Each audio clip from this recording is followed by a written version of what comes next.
everyone. Today I'm going to explain about the construction and working principle of DC generator. I am E. Srigondi from Mechanical Department second year, and yeah, the construction and the working principle and under which principle the DC generator is going to be work, and what are the applications and advantages and disadvantages. Then finally conclusion. So these are the few topics now I'm going to explain. Yeah, don't get delayed. Let's get into the topic. And for the first, I'm going to explain what is DC generator and yeah, introduction part. DC generator. Yeah, now definition. A DC generator is an electrical machine whose main function is to convert a mechanical energy into electricity. So this is the basic definitions of a DC generator and the importance of the DC generator as we can see in the following lines and used in various applications including power generation and electroplating and the battery charging. Um, and then next basic principle on which principle the DC generator is going to be work. It's like a fundamental law based upon Faraday's law of electromagnetic induction. This is the uh, basic principle of working the DC generator. And what does it actually states that? It states that whenever there is a change in magnetic flux associated with the coil, EMF is induced in that particular coil. Yeah. Explanation. When a conductor moves in a magnetic field, an electromotive EMF is induced in that particular coil. And for the next, construction. Construction, there are main components such as uh, starter, rotor, armature, commutator, brushes, field windings, and yoke, and finally poles.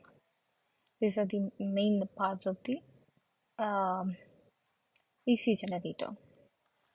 As you can see in this following picture, uh, there's a frame outside is known as frame. Inside the frame, the poles are mounted like see south pole, north pole, south pole, and north pole. Yeah, and next the shaft is placed in between there in the middle, and next on the shaft the rotor is placed. Rotor is nothing but armature. In the rotor, there is a rotor winding. It is known as armature in the DC machine. On the poles, we need to place our field windings, like field windings. Will and the next we will place a commutator in the shaft.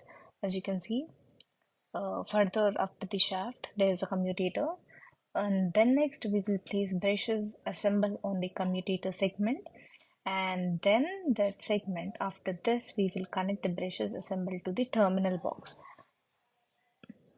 Yeah, this is the construction, and now I'm going to explain each and every part and their function, how it actually uses. Yeah, stator. Stator, the stationary part of the generator is known as stator, and then components which is involved in the stator are yoke, pole, core, with the field windings. And function, it provides the magnetic field and rotor, armature, and description. It's a rotating part. Components which are involved in the rotor is armature core and armature windings. And the function of this is converts mechanical energy to the electrical energy by rotating the field, magnetic field. And for the next, commutator. Commutator is nothing but it's a cylindrical structure attached to the armature and converts AC included in the armature windings into DC. And next, brushes. Brushes are also very important in description. Those are actually made upon carbon and the graphite. And the function of the brushes are maintain the electrical contact with the rotating commutator,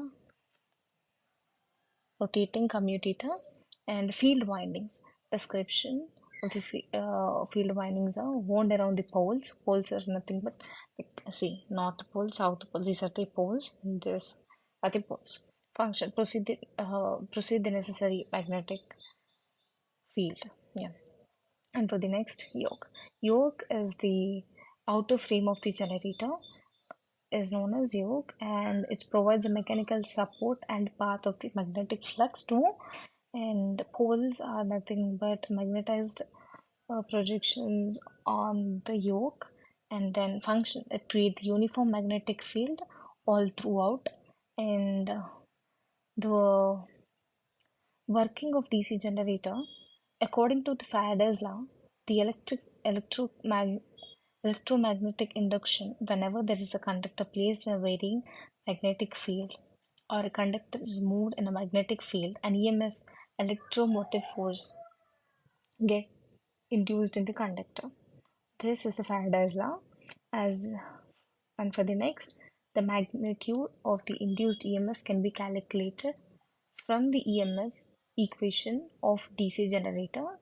If the conductor is provided within the closed path, the included current will circulate within the path only. In a next, a DC generator of field coils produce an electromagnetic field and armature conductors are rotated in the field. Thus, as we can see, an electromagnetically induced EMF is generated in the rotor. It means armature conductors. And finally, the direction of the induced current is given by Fleming's right hand rule. Now I'm going to explain the Fleming's. This is how it works. As you can see that North Pole, South Pole, and अब हम देखते हैं कि DC armature. And next, there are few applications like, and before going to that, now I'm going to explain the Fleming's right hand rule. As you can see this, as you can see this, three fingers are perpendicular to each other.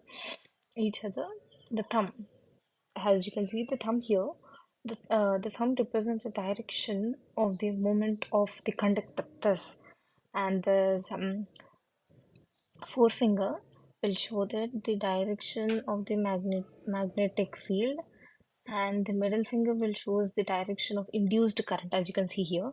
Yeah, direction of the induced current. Again, I'm explaining that the thumb represents the direction of the movement of the conductor, and this direction, and this forefinger direction of the magnetic field, and this one will represents the induced current.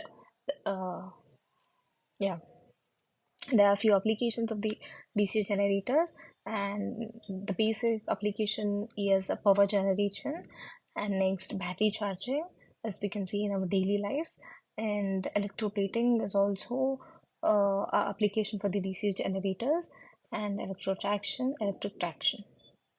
And now, advantages and disadvantages of the DC generator. So yeah, advantages are, it's a very simple design and reliable. And disadvantage of